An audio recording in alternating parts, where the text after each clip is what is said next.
भाई आज मैंने एक फुल मॉक दिया, उसका रिव्यू मैं आपके साथ शेयर करूंगा। मैंने ये सोच के दिया कि मतलब इस परिस्थिति में, जैसे कि आज इस समय मैंने आपके साथ बहुत सारी चीज़ें शेयर की कि पढ़ाई नहीं हो पा रही है, तो इस परिस्थिति में बहुत दिन बाद मैंने यहाँ पे पढ़ना स्टार्ट किया है। तो मैंने सोचा था 120 110 मार्क्स ही आएंगे, तो मैंने सोचा एक प्रीवियस ईयर मॉक ही देते हैं, मतलब इस बार 2024 वाला, कि अगर मैं इस समय टायर वन देता तो मैं क्लियर कर पाता कि नहीं। यही सोच के मैंने ये मॉक दिया, क्योंकि एक भाई ने आज कमेंट किया था कि भाई आप इस समय फुल मॉक नहीं दे रहे हो। ठीक है, तो मैं पूरा इसका रिव्यू आपके साथ शेयर करूँगा।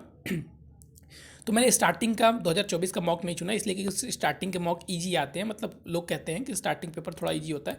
तो मैंने मिडिल से यहाँ पे एक चॉइस किया, और ये लगभग लास्ट ही है मिडिल में।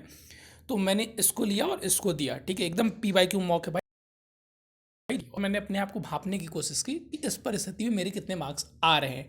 हालांकि मुझे बहुत जगह समस्या हुई है इस मॉक को देने में, वो कुछ फॉर्मूले नहीं याद आ रहे थे, कुछ रूल्स नहीं याद आ रहे थे। तो मैंने तो मेरा सोचना था, मेरे एक्सपेक्टेशन से, देखो झूठ नहीं बोलूँगा यार, अधिक मार्क्स ही आए हैं। मुझे लग रहा था 120 125 130 मार्क्स आएंगे, लेकिन 149 मार्क्स आए तो ठीक है। ऐसा नहीं है कि इस पर बहुत ज़्यादा मैं खुश हूँ। 153 कट ऑफ गया हुआ था। ठीक है, तो मतलब अभी मुझे बहुत मेहनत करने की ज़रूरत है, और जैसे उसका कट ऑफ तो मतलब क्लियर हुआ ही नहीं है, उसकी बात ही छोड़ दो। ठीक है, तो भाई इतने आए थे मेरे मतलब आज मॉक में स्कोर। और मैं आपको सेक्शन वाइज सबसे पहले दिखाता हूँ कि भाई मतलब क्या स्थिति रही थी मेरी। ठीक है, देखो अगर आप बात करेंगे ना रीजनिंग की, तो रीजनिंग में मेरे 50/50 थे, मैथ में 44 थे, इंग्लिश में 35 थे, जो इंग्लिश का मेरा एवरेज रहता है, और जीके में 20 थे। ठीक, मैं आपको दिखाता हूँ जीके। इस समय भाई देखो कम इसलिए ना कि सबसे ज़्यादा रिवीजन का प्रभाव जीके पे ही पड़ता है। ठीक है भाई, तो जीके पे बहुत ज़्यादा पड़ा। और रीजनिंग, क्योंकि मैं कुछ दिनों से रीजनिंग की प्रैक्टिस करते आ रहा हूँ, जैसा कि आप देखे होंगे, 4 5 दिन हो गए मुझे पढ़ाई स्टार्ट किए हुए फिर से दोबारा, फिजिकल कंप्लीट करने के बाद।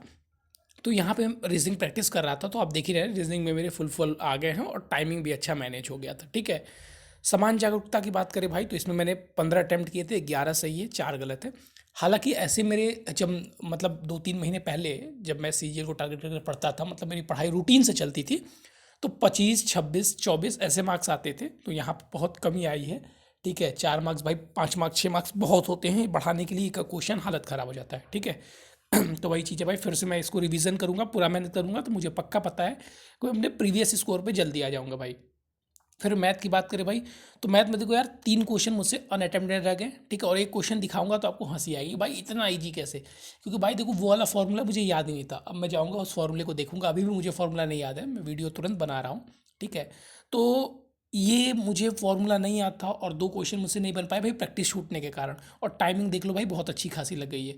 ये 27 मिनट में मैं 25 के 25 क्वेश्चन कर लेता था, आज 27.5 भी लग गया, तब भी भाई देख लो 22 ही क्वेश्चन मैंने किया हुआ है।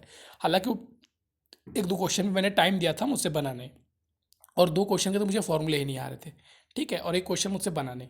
चलो भाई, ठीक है, और वो भी नहीं बना भाई प्रैक्टिस के कारण, क्योंकि उसकी सारी चीज़ें मैं भूल चुका हूँ। फिर से एक बार रिवाइज करूँगा अच्छे से, तो आ जाएगा। एक्यूरेसी इसमें भाई कंप्लीट था। इंग्लिश में भाई बात करो, तो देखो यार इंग्लिश में सबसे पहले मुझे काम करना है, जैसा कि आप जानते हो इसी के आसपास मैं हूँ। और क्योंकि इतने दिन बाद दिया, तो जाहिर सी बात है भाई, बहुत सारे रूल भी मैं भूल चुका हूँ, बहुत सारे रूल समस्या आ रही थी एरर बनाने में। एरर मेरे अच्छे हो गए थे, फिर से एरर में प्रॉब्लम हो गई है, मैंने प्रैक्टिस फिर बढ़ा, तो एरर मेरा इससे इम्प्रूव हो जाएगा। लेकिन आप देख रहे हैं 35 मार्क्स आए हैं, हालांकि आज टाइमिंग कम लगी है। आपको लग रहा होगा भाई 11 मिनट बहुत ज़्यादा लगी, जो इंग्लिश मीडियम वाले भाई देख रहे होंगे। लेकिन भाई मेरे नॉर्मली 12 13 लग जाते थे, आज कम लगे, क्योंकि आज क्लॉस टेस्ट थोड़ा सा इसका इजी था, जो पकड़ में स्टार्टिंग में ही मुझे आया।